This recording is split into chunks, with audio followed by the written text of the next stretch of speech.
Encore.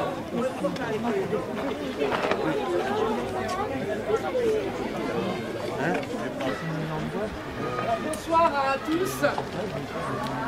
Merci d'être venus nombreux à cette visite qui vous est proposée par le service des visites de proximité. Visite d'une durée d'une quarantaine de minutes et qui nous emmènera non pas sur les traces d'un quelconque village fantôme, comme cela a été indiqué de manière plutôt impropre dans le programme des réjouissances officielles, mais bien sur les traces, sur les vestiges d'un passé glorieux dont Pirou peut aujourd'hui s'enorgueillir. Suivez-moi en groupe compact. Allons-y, derrière, n'hésitez pas à pousser ceux qui sont devant et qui ne s'avancent pas.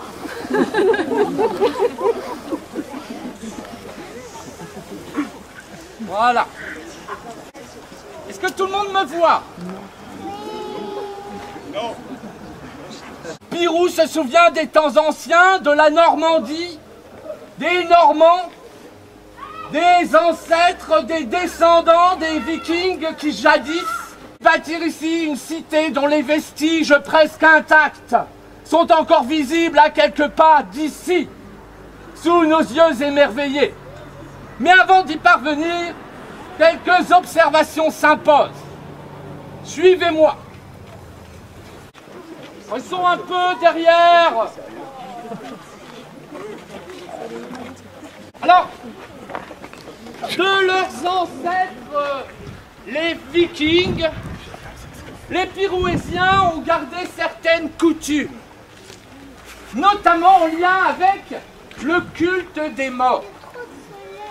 Une de ces étonnantes coutumes consiste, une fois le corps du proche défunt incinéré, à conserver ses cendres dans une petite urne funéraire placée devant la maison familiale. Chaque nouvelle disparition dans la famille est ensuite l'occasion de remplir un peu plus l'urne funéraire. Une solution radicale, une urne funéraire collective, une solution radicale pour faire face au problème dramatique de l'engorgement des cimetières et qui en même temps préserve une certaine convivialité, y compris dans le deuil et la douleur. Par ici. Groupe compact.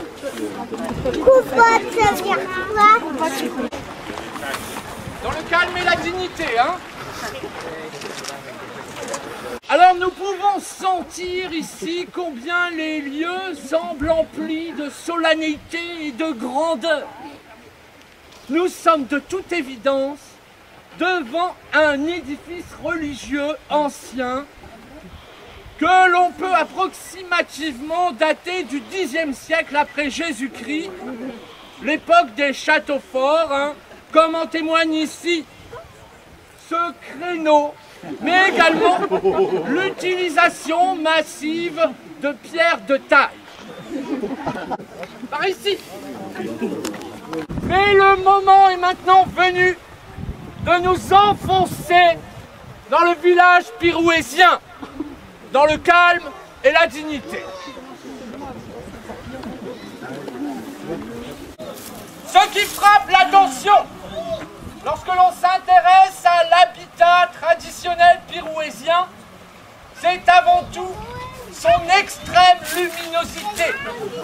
Une recherche permanente de la lumière du soleil qui poussait les Pirouésiens, dès les beaux jours revenus, à se débarrasser des portes, des fenêtres et même des toitures.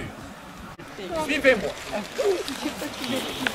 Alors on retrouve ici une grande profusion d'inscriptions énigmatiques. Huapta, déesse de la lumière, de l'amour, de la vie. Et également Hua Samer, Dieu des ténèbres, représenté ici. Tandis que la représentation de Huapta est quant à elle beaucoup plus apaisante. Alors, une fois la grande prêtresse entrée en transe, les 8 épouses du guerrier défunt entament un chant funèbre dont les paroles sont inscrites ici. Oh le Knopke, yak yak, Dodal sa mère, la mouk male, Zoldanuk Doudi. Alors je n'ai pas besoin de traduire, cela se passe de commentaires. Puis, le corps du défunt est amené ici pour être brûlé sur ce bûcher avec son armure. Enfin, les cendres du défunt sont recueillies précieusement et emmenées en procession pour être remises dans une urne funéraire dans la salle.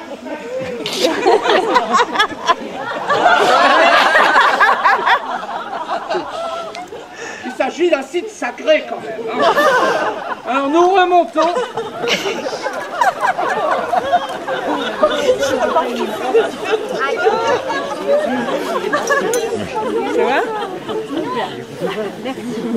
Dans le calme et la dignité, c'est par ici. Je vous invite donc maintenant à rejoindre prestement la salle polyvalente où vous attendent d'autres réjouissances et vous remercie de votre attention.